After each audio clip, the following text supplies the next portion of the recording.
La station de Métabier est une station du massif du Jura, située entre 900 et 1400 mètres d'altitude. C'est une station de ski alpin avec 40 km de piste, mais c'est aussi une station estivale avec 25 km de pistes de descente VTT.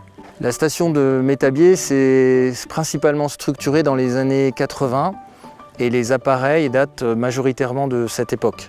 Depuis 2012, un vaste programme de restructuration a été engagé avec des investissements forts, notamment la neige de culture qui a permis de sauver la station. Aujourd'hui, il nous reste à restructurer le secteur de Pic-Miette, situé sous les falaises du Mont d'Or, un secteur sous-fréquenté, qu'il y a des temps de transport qui sont longs. L'enjeu de cette restructuration, c'est d'augmenter les débits sur certains appareils. Avec un schéma de développement classique sur une station ou de restructuration, on renouvelle les matériels avec des équipements TSD comme celui-ci.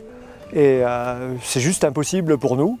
On se retrouvait dans l'impasse sur le plan économique et sur le plan environnemental au regard des contingences qui étaient les nôtres. La solution alternative que l'on a proposée à Métabier repose sur un postulat qui consiste à dire que la durée de vie, l'exploitation et l'évolution d'une installation de remontée mécanique ne sont pas forcément limitées à 30, 35 ou 40 ans comme tout le monde l'admet aujourd'hui, mais chose que l'on ne sait démontrer que de façon plus ou moins empirique, et sur l'application de la méthode EVE, qui signifie évaluation de la vulnérabilité des existants, méthode qui consiste à examiner les structures d'une installation dans leur globalité, d'en déduire ainsi la durée de vie résiduelle dans les conditions d'exploitation existantes ou évolutives souhaitées par l'exploitant.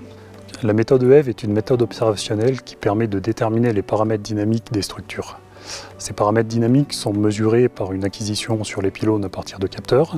Ils vont être ensuite analysés pour déterminer l'état global du pylône ainsi que son encastrement dans le sol. Une modélisation du pylône va ensuite être faite. Ces paramètres dynamiques vont également être utilisés pour recaler les modèles de calcul en validant les différentes hypothèses.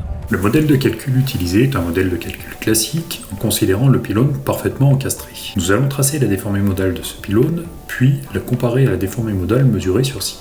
Si les deux déformées coïncident, nous pouvons considérer que le pylône sur site a une fondation parfaitement encastrée. Si les deux déformées modales ne coïncident pas, nous allons dégrader l'encastrement du modèle jusqu'à faire coïncider les deux courbes. Nous pouvons dans ce cas-là considérer que la fondation du pylône sur site présente une anomalie. La méthode EVE étant une méthode purement observationnelle, les résultats sont donc basés sur des faits et sur la réalité des spectres de charge et des conditions d'exploitation de l'installation. Les résultats qu'on en obtient sont donc factuels et non pas purement théoriques, comme c'est le cas juste sur les méthodes appliquées jusqu'à maintenant. Grâce à la méthode EVE, donc on connaît les possibilités d'évolution et d'optimisation de l'installation, ce qui va nous permettre éventuellement de définir les conditions d'une augmentation de débit, soit par une augmentation légère de la vitesse, soit par une augmentation de charge par le rajout de quelques véhicules. De la théorie à la pratique, concrètement sur Métabier, sur un pylône d'une des installations qui a été investiguée, la méthode a permis de mettre en évidence une problématique très forte d'interaction sol-structure qui a conduit à la réfection complète d'un massif de fondation du pylône concerné. À Métabier, la méthode a été appliquée sur la globalité de plusieurs installations dans le cadre de la restructuration du domaine skiable.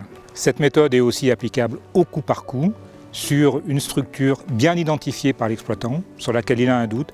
Il ne sait pas identifier la problématique.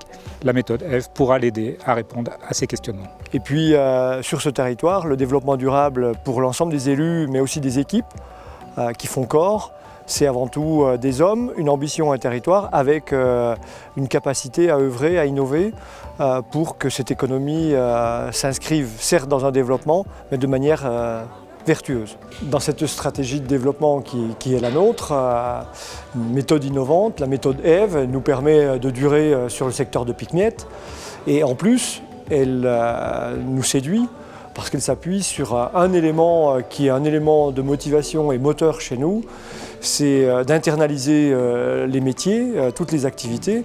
Et là, on est sur l'axe maintenance qui est majeur pour nous, tous services confondus. Et cela, ça a séduit en premier les élus, parce que non seulement on recyclait nos équipements traditionnels, mais en plus, On a apporté une véritable valeur ajoutée je dirais, sur le volet RH par le biais de la maintenance qui est confortée.